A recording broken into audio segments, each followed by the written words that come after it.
悟空睇緊書喎，乜佢識字嘅咩？喂，悟空，你睇咩睇得咁開心啊？公主，你有所不知啦，呢套書好好睇噶，唔識啲字嘅人，淨係睇圖解都好精彩噶。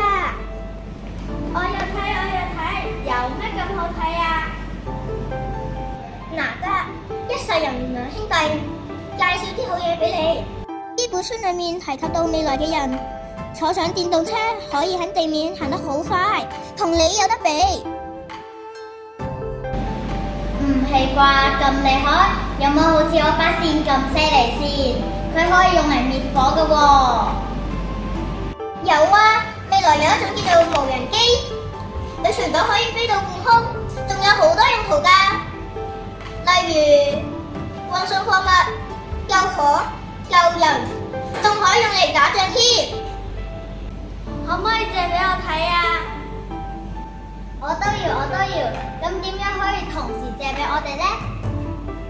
你兩個唔使爭，輪住睇。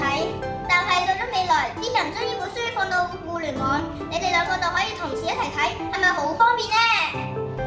呢本咩書嚟㗎？可以預測未來，講到似層層咁。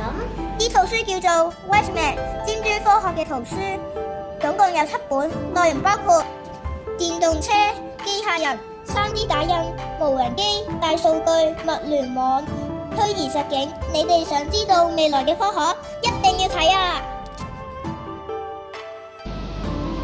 一定。